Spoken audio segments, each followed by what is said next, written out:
Yesenia Judith Díaz Meléndez y en este video se les estará hablando acerca de la segunda parte del proceso de la consultoría en la parte de análisis de los hechos. Y bueno, estos son los datos que no se pueden analizar sin un análisis cuyo objetivo va más allá de la investigación y la evaluación. La meta última del proceso de la consultoría consiste en iniciar un cambio y análisis de los hechos. Debe acercarse más a esa meta. Después tenemos la elaboración de los datos. Esta es antes de someterse a los datos de las actividades analíticas más descriptivas en este proceso. Es preciso corregir y seleccionarlos. Esta actividad concluye la verificación de su integridad, así como la claridad de los riesgos y la representación y la eliminación o corrección de errores y la comprobación de que se han aplicado los criterios informes a reunir los datos.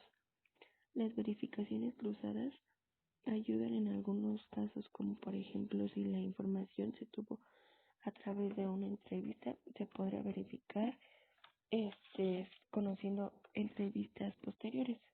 Después tenemos la parte de la clasificación y en esta se comienzan antes de que se inicie el descubrimiento de los hechos mediante el establecimiento de criterios para la organización y tabulación de estos datos. Otras clasificaciones y ajustes en los criterios de la clasificación se ejecutan durante la investigación de los hechos y después de ella.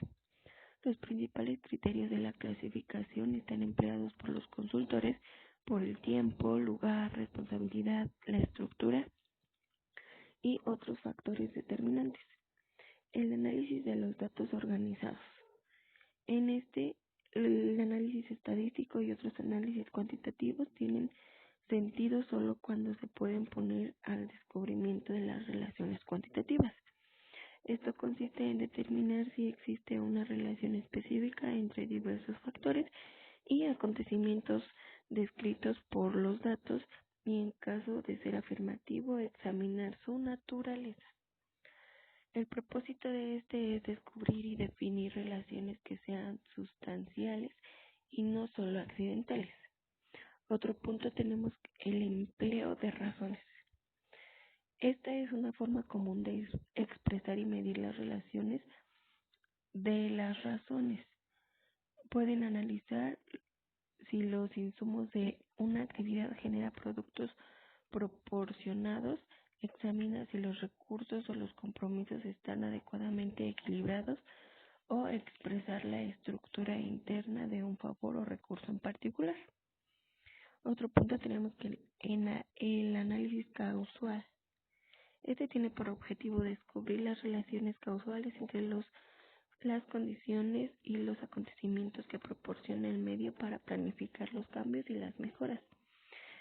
Es necesario proceder de un método directamente examinar una manera detallada sobre la base de la información reunida si una causa hipotética podría realmente haber creado el efecto efectivamente observado. Como siguiente punto tenemos el análisis del campo de fuerzas. Bueno, en esta situación presente de una organización se considera como un equilibrio mediante dos sumas de fuerzas que actúan entre direcciones opuestas. El trabajo analítico es preciso identificar estos dos tipos de fuerzas y evaluar la intensidad relativa de cada una de ellas. Otro punto es la comparación, y este es un instrumento analítico esencialmente estrechamente relacionado con los instrumentos metodológicos más arriba examinados, ayudando a establecer los niveles futuros y proporciona de ese modo la orientación para la elaboración de propuestas orientadas hacia el futuro. Tenemos que el análisis del futuro. Esta orientación futura da un sesgo particular al análisis de los hechos, porque los consultores tienen que reunir o establecer datos sobre una situación que no exista todavía, además de datos sobre realidades existentes. Todos los consultores están interesados en tendencias, ya que se ocupen en estrategias empresariales o de un problema más restringido, como lo puede ser la simplificación de los riesgos de la producción. Otro punto que tenemos es la síntesis.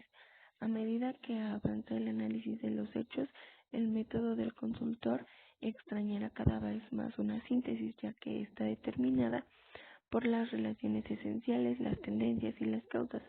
Hará una distinción entre los acontecimientos y factores fundamentales y secundarios, o definirá los factores. La información hacia el cliente. El objetivo es crear una relación auténtica mediante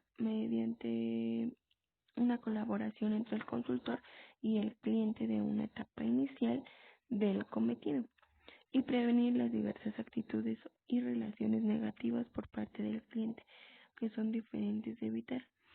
Si está mal informado acerca de lo que realmente está sucediendo, y si las conclusiones del consultor le llegan como de sorpresa o le ayudan para una buena solución.